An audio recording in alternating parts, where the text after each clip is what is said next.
Okay, I got a great comment and I wanted to reply to it. So just so like I can handle you directly, right? Like first of all, thank you. And remember, in this house we lead with love. But I want to look at your statement here because it says a lot about somebody and none of it about me, right? First, your comment is, I know brothers like big, messy white women, but she won't date you. She's broke and she's a lesbian. Why aren't you talking about her abusing her partners or killing, this cat? Which I have. In fact, I did a whole video dedicated to talking about her cat issue, right? So again, stop, you don't need to speak from a place of ignorance. You can do like I said, whatever you want to do. But I want to get into why you felt the need to make this comment. So let's get right into it, right? Like, here's the thing. I'm attacking something that you love. And I know that. I'm not attacking you. I haven't actually attacked any of these people, right? I'm attacking something that you love, and that's that ecosystem. And that's fine. I understand why you want to protect that ecosystem. And here's the thing. With you guys, like, before I stepped into this, like, right, I say right off the bat, they're very predictable. Like, being angry, being hateful makes you very predictable. So the only thing that you can do, okay, here's the thing. When you don't have an argument, all you can do is go to insults. That's the most predictable thing that anybody will do. I don't have an argument. I can't argue what you're doing, right? Like, I'm going to take you from the top all the way to the bottom, right? The reason I'm not talking about her abusing her partners is because I never talk about anybody's individual behavior. I haven't done that. I've talked about collective behavior. I know that's a difficult concept to understand, but I'm talking about collective behavior of a group of people who are perpetrating. It's I'm not talking about one person. I'm talking about 100 people, 1,000 people, 1,001 if I include you, right? So that's what we're talking about. And I understand that structurally you haven't been able to handle this argument. That's the crux of what I've been putting out to you guys the entire time. Like, I have not veered off of that, right? So let me get a little further into your part in this and like how you play in it. Because it's predictable. I understand why you feel the way you do. So I am respectful of it. Like, I respect how you feel, right? I respect how you feel. You see me and I'm getting ready to tear this down. I totally get that. Like, I'm 100% with that, right? And you're not even talking to me. You're saying words like you're fishing in the dark. Let me find some way to insult this guy. You're fishing in the dark, hoping that you hit a nerve. I get that feeling. I get that, point too. Like, an insult is designed, for everybody listening, an insult is designed to get you off your stride, to make you like check yourself, to be like, make you be uncertain, right? That ain't gonna work with me because you weren't able to find anything that hit me, right? So there's a couple of things I'm gonna go to, right? Like, the first thing is, I just happen to have on you see what's going on here, right? I'm not gonna say anything about it. I want you to look at the imagery that I use to express myself online, right? And I need you to reverse engineer that to tell you if you think I have a sexual attraction to her, right? So we're going to use that logic to start it off with, right? And I know your goal isn't logic, but you're reaching into a predictable tool bag. Like, first, you bring up Amber's weight, right? Because you have to demean her. You have to demean her, right? Because it makes you feel better. You bring up her sexuality, which clearly you have a problem with. Her being a lesbian doesn't matter to me. I don't care. I don't care if she's a lesbian. I don't care if you're a lesbian. I don't care anything about it, right? She won't date you. Like, that's not, like, again, my focus is not on her.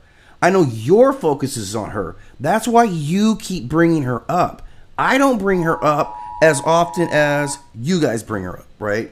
Not even close. I bring up the whole system. In fact, this last video that that you responded to was about the entire system, right?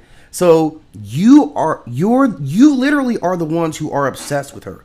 You know everything about her. You can't stop thinking about her. And the idea that someone would interrupt that scares you, right? So again, you have to bring up weight, you have to bring up sex, you have to bring up this whole like dynamic is just really weird. Like, the sexual and the racial tensions, like, you are better than this. I'm gonna yell at you right now because you are better than this. And I'm going to tell you, you're not even talking to me. With what you put out, you're auditioning for something. You're just hoping like you get a shot in the dark. And it ain't going to work, right? Because all you did was tell me that you don't have any argument to dispute what I've actually been saying. You have this need to feel superior, which is why you want to insult people, right? Your insults may elevate you. They make you feel good to insult, which is a part of the system that you're part of. It's a part of what you're into. You're exactly what your entire ecosystem does. It's an ecosystem of hate. And that forces you to want to insult my identity because I don't agree with your system of fulfillment. You get fulfilled, probably aroused. Okay, I know you get fulfilled by the hate. Based on your comments that focused on sexuality, I'm going to assume you get aroused as well. Because that's all you wanted to. You wanted to bring sex, race, class, and humiliation all into one. So that kind of tells me what your overall profile is as a person, right? Sex, race, class, humiliation. It's what gets you, there. I don't want to say those crude things, right? So this is the whole thing. You jump past anything that I was actually talking about. Like, you completely find a way to skip the entire point of what I was actually saying so you can make it a completely different conversation. And then even with that, you go straight to racism, right? That's not an accident. That's very revealing about who you are. You chose to look at race as an insult pathway. That's the first thing. You had to say brothers, right? Like, I know brothers. I'm pretty goddamn sure you don't know very many brothers. I'm willing to bet some actual cash money on that. You don't know any brothers. Because if you knew some brothers, if you had some brothers that were your friends, or you actually knew brothers, you wouldn't talk about them like that. You talk like somebody who has, a conflicted past with race. That's what I'm going to say right now. She won't date you, so you instantly want to sexualize me, which is the only scary part. Like, please don't look at me in a sexual light. Don't talk about sexuality when you look into my direction, right? You comment on her being a lesbian, so you want to police her sexuality as well. You talk about her being white so that you could interject race into it, right?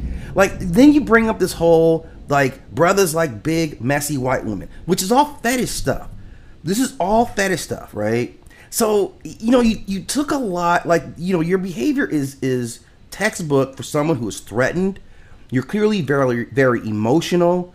You are lacking in, like, basic intelligence. And I know you're feeling both cornered and out of argument. So despite all that stuff that I'm seeing, right? And even with all that, right? All that stuff that you showed me was extremely predictable, right? The only thing that surprised me is that you didn't drop the N-word. That's the only thing, right? And I got to give you credit for that restraint, because it is what it is. Growth is growth, right? So you just revealed a lot about the emotional center of your hate economy, that it rewards you, and you're doing it so that you can get that reward, that you can get your whatever you got to get. Throughout all that stuff, which is very clear, which you showed about yourself, and you're showing it to the entire world right now. I feel bad for myself if I had to reveal this much weakness in my own character. And throughout all that stuff, the fact that you tried to insult me, you tried to racially profile me, you tried to sexualize me, you tried to fetishize me, I still love your bitch ass. I don't even know how I'm able to do it, but I do. And that's what you need to take away, that out of all your insults, all the ugliness that you did, it didn't make a dent. All you did was embarrass yourself, embarrass your family. That you didn't do anything but hurt your own, spirit and soul. So that's where it is. Man, this went longer than I thought, but I just had to check you on this one, homie. And again, I love you. I love your bitch ass. Please like and subscribe, and I'd like to consider you a friend when this is all over.